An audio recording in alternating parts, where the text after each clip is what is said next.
which part of the body you're using and all of that, okay? Now, most of the asanas we are working on external rotation, like Baddha Konasana, okay? So your external rotation is your piriformis muscle plus 5 other muscles. Now, even though this is external rotation, if your inner thigh, which is your internal rotation, is a little bit tight, doing Baddha Konasana or even a split is going to be a little bit challenging, okay? Because now again, your internal rotation comprises of your gluteus minimus, part of your gluteus medius, now the upper frontal thighs and your abductor muscles, which is your inner thighs. Now, if these are tight, of course, asanas like your Baddha Konasana or even splits is going to be challenging for you. And then when you want to do advanced asanas like taking your leg behind your head will almost be impossible, and you'll be very angry with yourself because your basic asanas are not happening.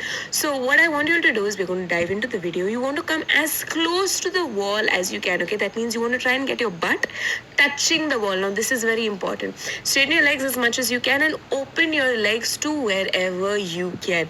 Now, if you can't open your legs all the way down here, doesn't matter. You go to whichever level you are comfortable. So could be here, or even could be here. Eventually, gradually, over a period of time, your legs, your hips, everything will open up gradually. Once you let go of your fears and inhibitions and whatever's holding you back in your mind, eventually your hips will also work in that way. Your second thing that you can do is look at this motion that I'm doing. As I inhale, I'm pushing my hip out. As I exhale, I'm taking it in. Now, I understand that it might look extremely sexual. That means you really need to, one, grow up and get out of your perverted head, because I'm actually and genuinely showing y'all things in a very sexual way, yeah? But if you're still stuck in your misogynistic thinking, well, no one can help you, not even God can come down and help you, but only you can help yourself. Anyway, other than that rant, you can stay here however long you can. Once you feel like your inner thighs are burning and dying, stay for a couple of seconds longer and come back into a comfortable position. Now, here's the thing. You can do this anyway. If you feel like I'm getting bored and I'm constantly thinking, you can listen to music, or as you can see, you can pick up a book and start reading, okay? Because sometimes the pain can get a little intense and you can use things to distract you, okay? So you can even watch TV. But whatever you're doing, just try and make sure that you want to try and get the legs as lower and lower. Now, I would suggest, sometimes I've even fallen asleep over here, okay? And then when I've gotten up, my legs were numb. So I would suggest start off slow. First, start for like 3 minutes. In the beginning, 3 minutes also will seem a lot, okay? Start for 3 minutes. And then, as I always say, build yourself up from there. You can do about 15 minutes in this position comfortably, yeah?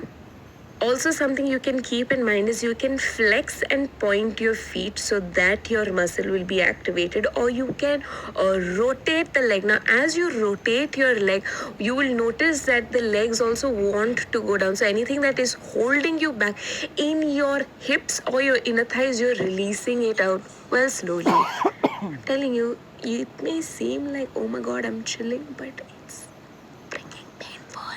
Now, to come out of this, what you can do is you can take your hands, place it on the thighs, and slowly, little by little, push it all the way up, okay?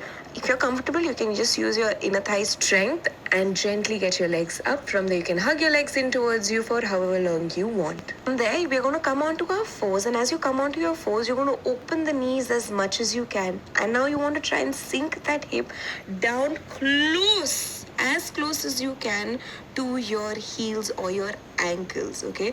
Now see, the idea is you want to try and get the inner thigh to touch, which is going to be a little challenging, and for a lot of people you could be almost all the way up, okay? For me, this is really painful because, and ideally you want to try and get that butt all the way back to where the wall is, yeah? As you can see, even for me, it's very challenging and painful. From here, you can do that same movement of taking the butt up and down. This is going to help you contract the muscle and release the muscle as well. From here, you're going to get your hands next to the side of your chest, and we're going to try and move back and forward as much as you can. You can see that this is a bigger movement than the first one. You're going to go back and come forward. After you've done this, you want to try and take that butt all the way back as much as you can towards the wall. Another thing you want to remember is you want to remember to try and keep that butt as low to the floor as you can, which is going to be a little challenging because it will want to come up. Yeah, again, this is just opening up your inner thigh, and with the wall your legs can't go here and there. Believe me, this really burns, as you can see with my facial expressions and well my voice.